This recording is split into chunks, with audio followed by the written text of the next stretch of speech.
right, welcome back for another episode of Uncaged. I'm your host, Sensei Luis Galdino. Today with me, we have Sensei Colantino from our brick school.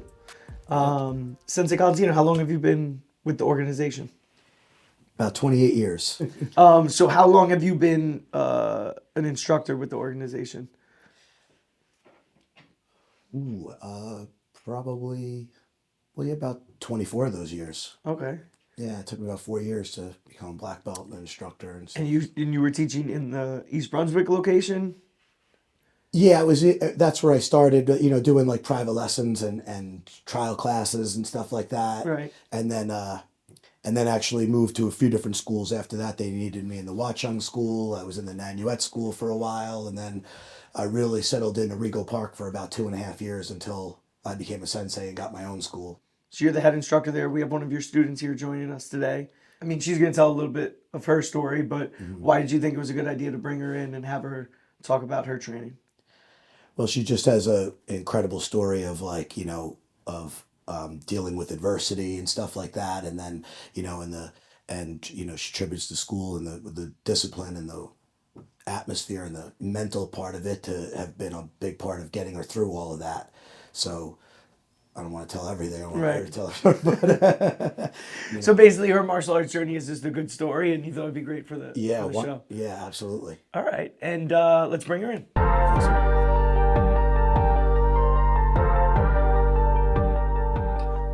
All right, so this is my student, Rebeka. She's been training with me about 7 years now, and this is her story.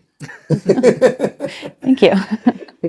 So Rebeka, I guess where we'll start is, how'd you get started in Tiger Showman's? How'd you get started at the brick school? So I have 3 children. My oldest, Jacob, who's 11 now, going to be 12. He was 4.5, and he just was always jumping and punching and kicking and doing all the little boy things. So we're like, all right, he needs to go.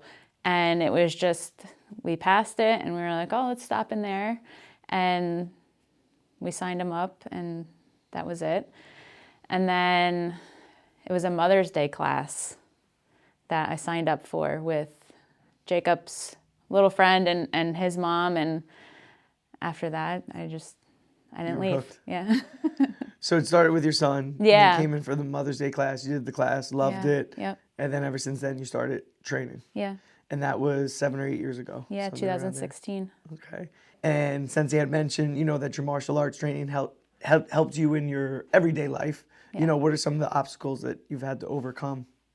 Okay. So if we backtrack a little bit, before I started martial arts, I was diagnosed with thyroid cancer in 2014 while I was actually expecting my youngest son.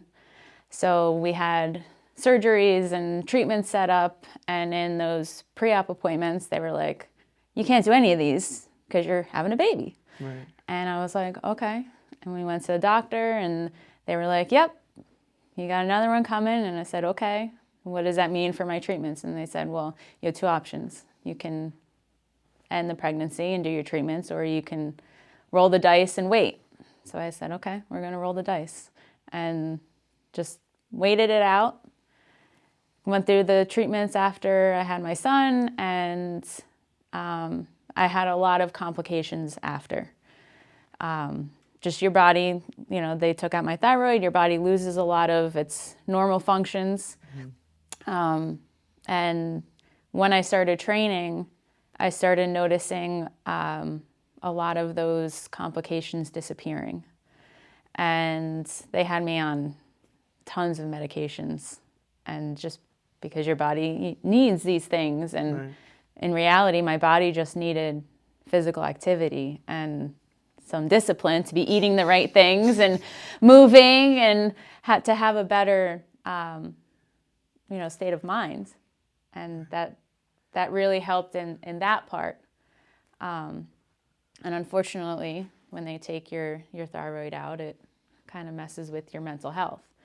And I had a lot of things going on in my home life that were not exactly productive to, leading a healthy lifestyle or raising children. And For a while, I felt that I couldn't leave. I felt stuck. And after a while with Sensei and Tigers, and I was like, no, I can do this. And I did it. And that's a lot of the discipline and the confidence that came with it that really sent me into a different belief that I can do things. So I didn't feel so helpless anymore. How long after your diagnosis and your treatment did you start training? About a year. So a year after Year. everything, having the Yeah, baby, doing yeah. the treatments, then you started training. Yeah. And how long before you started, seeing those results, as far as like your health issues? Like, did you start weaning off the medication? Did you notice you didn't need it as much? Or there's a smile there. I started feeling pretty good, and this is not medical advice. I stopped things like I was like, I don't need this anymore. And Without telling the doctor. yeah, he wasn't happy. But I told him, I said, this is okay. Like, I feel good, and he was like, all right, well, we're going to check these things. And I'm like, you can check them, but I'm telling you, I feel good. And then when they checked it, everything was Yeah, good. yeah. So it wasn't like I just was, no, I don't need these things. Like, I was sure I could feel it. And I think that's part of being active and, being consistent with your training is you're listening to your body. Mm-hmm. And that was one of the things where I was like, all right, this is a good thing, and I love it. I love training. I mean, there's days where I'm tired. I want to go home. I have 3 kids. I have a house to run. I homeschool my kids, so it's all day I'm doing things. You homeschool all 3 of your kids? Yeah, all 3 of them. How old are they? 11, 10, and 7. So all three of them trained. I got sidetracked here. We were talking about with the medication. Mm-hmm. Where the doctors were surprised when they saw the results that you were okay, that you were good. Yeah, because generally they're so used to, okay, the medications are going to do A, B, and C, and this is what's going to happen. So when something is not as traditional, they're like, oh, okay. Yeah. So it took a little convincing, but he got on board, and luckily I haven't had to see him for a while. So that's a good thing, right? It is a good thing. That's a good thing. Yeah. So since then, everything's good. No complications. The cancer hasn't come back. Anything like that? No. The only complication I have that I can't seem to quite figure out is I don't make iron in my body anymore. So, and you need that. So every once in a while I go for an infusion, and I call it my venom because it's black, actually, the iron before it goes into your body. Okay. Yeah, so it goes in an IV. But I can actually tell when I'm due for it, because I'll leave jiu-jitsu and I'll have like elbow marks on my legs or like handprints on my arms. Bruises easy. Yeah. So I'm like, oh, I gotta call the doctor. And is that normal with the removal of the thyroid? Is that like a common? It could be. Okay. My mom always says if anything weird is gonna happen, it's gonna happen to you. So who knows if that's normal? That's just me. So. Right. So what would you say your biggest takeaway from training is? Was it more the physical? Was it the mental? Was it a combination of both? Learning to push through in your training that makes other day activities easier? I don't think I could pick just one. Before I started training, I had been losing a little bit of weight, but I'm close to have lost over those years like 80 pounds. Yeah, between, being sick and pregnancies and then training. I think it was my first 90-day challenge. I got 3rd for most improved, I think. But that stuck, that mindset of, all right, this tastes good, but it's not going to be good for you. And, eat what you need to eat. And, that it falls onto the kids too.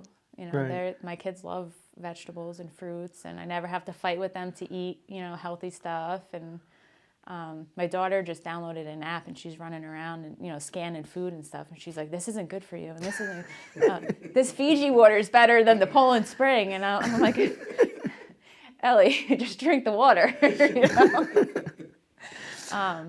And then the discipline. You know, there's days I wake up and I'm like, man, I'm tired. Right. I don't want to make my bed. I don't want to do this. You know, what can I order the kids for lunch? But I'm like, no, that's not the right way. Right. That's not what we're doing here. So we get up and make our bed, make sure everything's ready to go for the day. I mean, we probably spend, yesterday I was at Tigers for 5 hours between everybody's classes and my The younger class. one, the older one, exactly, your class. Yeah. We have families like that in the Hoboken Yeah. school where, you know, on the Saturday, mom will train, then she goes home and she gets the kids. The little one's doing class, the older one's reading a book, then the classes switch, and the other one comes out and he's playing with the toy while the older one's taking class. And she spends the whole Saturday there from probably 10:30 till 3 o'clock in the afternoon. You know, she's there the whole time. Yeah. It's it's a family atmosphere. It is. And that's actually another thing, now that you say that really helps a lot is, you know, you want to hang around with like-minded people. And, you know, if you're with friends that are just like, hey, let's go out to dinner, let's go do this, you know, you're not going to really get anything out of that, you know. And that's good once in a while. Right. But for the most part, you know, you want to be around people that can maintain that consistency and, you know, able to push you, and you have almost an accountability with everybody there. Right, like if you miss class, your partners that you usually work with, after class are going to text you and be like, where were you? You know, how come you weren't on That's that exactly thing? what happens. Yeah. Yeah. Sensei Valentina, I thank you for coming in and for you, you know, for sharing your story, not just the benefits of physical, you know, you get from training at Tiger Showman's, but also the mental aspect and that helped you in your personal life. And I hope more people hear the message and it helps them in their life. I'll see you guys next time. Have a good one.